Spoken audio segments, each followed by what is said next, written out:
l'invité de la matinale. KTO Radio. Le mois de mai, c'est le mois de Marie. Un certain nombre de processions sont organisées par les paroisses ou des sanctuaires en l'honneur de la Vierge Marie. Et c'est l'occasion ce matin de parler de piété populaire avec notre invité qui a travaillé le sujet et qui constate une augmentation de ces pratiques. Père Maximilien de la Martinière, bonjour. Bonjour. Vous êtes curé de la paroisse d'Elancourt, Maurepas, Coignères, Saint-Rémy dans les Yvelines et vous êtes auteur du livre La piété populaire, une chance pour l'évangélisation aux éditions Mediapol. Alors rapidement, quelle est l'origine, la dévotion à Marie pendant le mois de mai ? Alors, on ne sait pas très bien quelle est l'origine, c'est souvent le cas avec la piété populaire. C'est quelque chose qui, de génération en génération, se transmet et devient une habitude pour le peuple chrétien. Pourquoi le mois de mai ? C'est étonnant, il n'y a pas de fête particulière au mois de mai. Alors, il y a la fête de la Visitation le 31 mai, peut-être celle de Saint-Joseph le 1er mai pour ouvrir le mois. Et je pense que c'est surtout parce que c'est le mois de la Renaissance, le mois de mai. Et alors, la figure de Marie est particulièrement marquante, une figure maternelle pour fêter la renaissance de la nature. Ça a du sens pour beaucoup de chrétiens. Et qu'est-ce qu'on entend derrière le terme de dévotion ou de piété populaire ? Alors, la dévotion, on pourrait dire que c'est la façon dont le peuple chrétien ou une personne en particulier exprime sa relation à Dieu. Il y a la dimension publique qui est la dimension sacramentelle. Je vais à la messe, je célèbre un sacrement, je confesse ainsi ma foi en Dieu, Père, Fils et Saint-Esprit. Et puis il y a la dimension affective et plus personnelle qui est la dévotion. C'est-à-dire que voilà, mon amour pour Marie, je prends cet exemple-là, il s'exprime à la fois en allant à la messe pour la Visitation, par exemple le 31 mai, il s'exprime aussi dans le fait que je vais cueillir un bouquet de roses blanches et que je vais déposer devant la statue de la Sainte Vierge dans ma maison ou dans mon église. Vous voyez, donc c'est la version un peu, la façon dont le peuple chrétien s'approprie sa relation avec les personnes divines, on pourrait dire ça comme ça. Et ça a pu avoir une connotation négative. Expliquez-nous pourquoi, Père. Et parce que tant que c'est, entre guillemets, dans l'exercice classique du culte, les sacrements, etc., il y a une forme de contrôle qui est réalisée par l'Église. Voilà, il y a des codes. Quand on célèbre la messe, il faut faire tel et tel geste et parole. Quand c'est dans la partie intime et personnelle, c'est laissé à la libre interprétation de chacun. Et donc, il y a une tendance à en ajouter toujours plus dans la piété populaire, qui fait que parfois on se demande si il n'y a pas une forme de super qui apparaît là. De fait, on est vraiment sur la frontière, mais c'est pas très grave. Je pense que dans toute vie, il y a une dimension de superstition, et qu'elle s'exprime là, ça me paraît tout à fait normal. Alors vous avez écrit un livre sur la piété populaire. Je rappelle le titre du livre, La piété populaire, une chance pour l'évangélisation. Vous avez découvert, ou plutôt redécouvert la piété populaire, notamment au Brésil. Qu'est-ce qui vous a marqué ? Alors ce qui m'a marqué, effectivement, je suis parti plusieurs années en mission au Brésil. Ce qui m'a marqué, ce qui est très facile et pratique avec le Brésil, c'est que ce n'est pas un pays qui est marqué par la sécularisation ni la laïcité comme chez nous.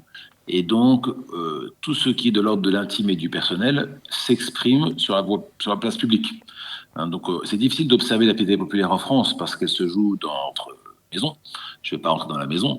Par contre, au Brésil, elle s'exprime publiquement, facilement, donc on peut facilement l'observer. Et puis, ce sont des pays tellement grands, avec tellement de monde, que dès qu'il y a une dimension de piété populaire qui se manifeste, elle prend une forme impressionnante. Voilà. Moi, ce qui m'a marqué beaucoup au Brésil, alors prenons la Sainte Vierge, puisque la piété populaire, elle est large, mais l'exemple de la Vierge Marie est intéressante, c'est j'ai senti quelque chose de la foi des gens dans ce rapport et dans tous ces gestes qu'on pouvait qualifié de piété populaire, voire de superstitieux, qui m'a vraiment beaucoup impressionné. Alors, pour raconter une petite anecdote, si vous me permettez, il y a j'étais donc curé d'une paroisse qui s'appelle Conceição do Araguaia, qui est dédiée à la Vierge Marie. Conceição, ça veut dire l'Immaculée Conception. Et c'est une église qui a été fondée il y a 120 ans par les dominicains français qui sont arrivés là puis qui ont fondé ce diocèse. Ils y sont venus et puis ils ont emmené leur statue de Lourdes. Ils arrivaient de Lourdes. Donc ils ont emmené une statue de Lourdes avec eux, telle que vous la connaissez. Ils l'ont installée dans leur église, dans la cathédrale. Et puis de génération en génération, cette statue a été vénérée par ce peuple. C'était vraiment leur maman du ciel. Et puis est arrivé plus tard un évêque brésilien qui a dit « Ah ben non, c'est pas du tout cette statue qui est Notre-Dame qui est l'Immaculée Conception pour nous les Brésiliens.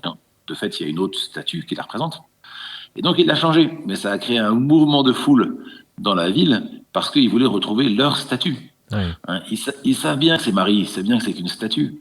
Mais c'est vraiment devant cette statue qu'ils ont de génération en génération prié, pleuré, invoqué le soutien de Dieu à travers Marie. Et donc, ça avait du sens pour eux que ce soit elle. Voilà des signes de la piété populaire. Et est-ce que cette piété populaire n'est pas du tout publique en France, comme elle peut l'être au Brésil? Ça se matérialise pas du tout comme ça en France? Alors, elle est publique de deux manières, encore comme en France. La première, c'est qu'il y a un héritage du passé. Si vous vous promenez dans la campagne, vous avez des croix de procession partout, vous avez des statues encore, vous avez des croix de mission. Donc, il y a encore des signes de la piété populaire. Par contre, quand vous rentrez dans une église, il y a des bougies dans les présentoirs, devant les statues, etc. Mais tout ce qui a été à une époque en France très marqué, les processions, les rogations, un certain nombre de choses comme celle-là, en fait, aujourd'hui, réapparaissent, on pourra en parler si vous voulez, aujourd'hui elles réapparaissent, mais comme je veux dire, la masse des chrétiens pratiquants, ceux qui sont à l'origine de ce genre de démarche, en fait, est beaucoup plus petite qu'au 19e, c'est des petites processions. C'est assez anecdotique par rapport à ce qu'on voit encore au Brésil, des processions qui réunissent des dizaines de milliers de personnes. Alors, vous dites justement que ces processions, ces rogations basées sur la piété populaire réapparaissent ces dernières années. Pourquoi avaient-elles disparu déjà en France? Je pense que c'est vraiment ce double héritage de la sécularisation et de la laïcité. Ça veut dire que peu à peu, on a mis dans la tête des Français que la religion, c'est quelque chose d'une affaire privée, donc il n'y a pas à la montrer. Et puis, on a rajouté l'idée que témoigner de sa foi de manière publique, c'était agressif pour les autres. Donc on est rentré, nous les Français, on a intégré ça dans notre subconscient, et donc on a beaucoup de mal à refaire quelque chose de public. Heureusement que le pape François nous bouscule beaucoup en nous disant l'évangélisation, c'est juste partager un trésor avec ceux qui nous entourent, libre à eux de profiter du trésor ou pas. C'est pas du tout les agresser ni les forcer. Vous parlez du pape François, j'enchaîne avec lui dans son exhortation apostolique et Evangelii Gaudium, publiée en 2013. François définit la piété populaire comme un lieu théologique de nouvelle évangélisation. Qu'est-ce que ça veut dire? C'est très intéressant, le pape François, il a apporté une vraie révolution sur ce sujet-là, sur bien d'autres aussi, mais sur ce sujet en particulier, c'est qu'effectivement, jusqu'au pape François, on considérait dans l'Église catholique au sens large, la piété populaire comme un sous-produit de la liturgie. Il y a la liturgie, très bien, et puis la liturgie des heures, la liturgie de l'Église, des sacrements, etc. Et puis pour ceux qui n'arrivent pas à suivre la liturgie, il y a les gestes de piété. On fait avec, entre guillemets, c'était ça, très bien, mais c'est pas complètement aberrant parce que vous prenez par exemple le rosaire. Le rosaire a été inventé par les dominicains pour permettre au peuple chrétien de prier en même temps que les moines, eux, dans le cœur de l'Église, prier les 150 psaumes. C'est pour ça qu'il y avait 150 Je vous salue Marie dans le rosaire au départ. C'était une sorte de sous-produit pour ceux qui peuvent, parce qu'on ne priait pas le latin à l'époque, on ne savait pas lire et puis on ne savait pas le latin. Donc comme ça, on pouvait prier. Donc, il y avait cette idée-là qui s'est un peu transmise, et pape François dit « pas du tout, mes amis ». Dieu a des multiples manières de se révéler. C'est la révélation. Le lieu théologique, c'est Dieu se révèle. Dieu a plein de manières de se révéler, et il se révèle aussi dans la foi du peuple des petits et des pauvres, la foi du peuple chrétien, la piété populaire. Donc, comme c'est un lieu théologique, j'adore la formule, cette personne, le pape François dit aux théologiens, il faut que vous étudiez cette piété pour voir quel visage, on pourrait dire, de Dieu se révèle dans la foi des petits, qui se manifeste dans la piété populaire. Et comment ne pas tomber dans une forme de magie, de volonté de vouloir protéger, par exemple, quand on bénit son restaurant ou même sa moto, ça arrive, comment ne pas tomber dans cette forme de magie, de paganisme? Oui, alors vous avez bien raison de poser la question comme ça. D'abord, je voudrais la retourner en mode positif, c'est que si on vient me demander de bénir mon restaurant, j'ai une merveilleuse occasion d'évangéliser. Si on me le demande pas, je ne sais pas très bien ce qui se passe dans ce restaurant. Donc il y a évidemment quelque part une démarche un peu utilitariste, intéressée, hein, souvent une demande de protection. Vous avez raison, je pense aussi au baptême des enfants, hein, c'est pas que de la piété populaire, hein, Oui. une demande de protection. Mais en fait, c'est merveilleux parce que ces gens-là viennent me voir en me disant j'ai besoin de l'aide de Dieu, je pense que Dieu existe, je ne sais pas comment ce qu'il peut m'aider, je pense qu'il faut faire ça, est-ce que vous pouvez m'aider? Donc à moi, prêtre ou laïc engagé dans la paroisse, d'accueillir la demande avec bienveillance plutôt que de dire c'est de la magie, hein, et puis de me donner les moyens pour expliquer à la personne qui est là qu'effectivement Dieu est bon et qu'il souhaite nous accompagner, nous protéger, mais que c'est pas un geste particulier qui va créer une sorte de bulle de protection autour du restaurant contre quel que soit, aléa qu'il soit. Et donc, effectivement, pour moi, c'est vraiment une porte d'entrée. C'est ça ce que j'essaie de dire, c'est que la piété populaire, toutes les demandes de piété populaire, si on les accueille avec bienveillance, elles nous donnent l'occasion de rentrer en contact avec beaucoup de gens et de les conduire peu à peu à découvrir le Christ, en particulier à travers la liturgie et les sacrements. Et vous, dans votre paroisse dans les Yvelines, comment se matérialise cette piété populaire? Alors, on a commencé par une manière toute simple et toute facile, c'est qu'on a effectivement confié et consacré la paroisse à la Vierge Marie, mis une statue de Marie qui n'y avait pas, et des bougies. Et donc, je constate depuis que l'église est ouverte et qu'on peut mettre des bougies, que beaucoup de gens viennent déposer des bougies et prier la Vierge Marie. On a mis aussi des chapelets, des médailles miraculeuses pour tous les gens qui ont besoin d'avoir des objets, des signes chez eux qui leur rappellent l'intention de Dieu pour eux. Et j'essaye autant que possible de me tenir là quand l'église est ouverte, de manière à pouvoir rencontrer ces gens qui viennent demander l'intervention de Marie pour eux, de façon à pouvoir les accueillir et éventuellement les conduire un peu plus loin que simplement un geste. Mais souvent, le premier geste est un moyen de contact. Et une dernière question, Père Maximilien. Dans ce contexte de sécularisation de la société, on en a parlé, ça peut tout de même paraître paradoxal de constater un retour de la piété populaire. Quel est votre regard justement sur ce retour de ces pratiques?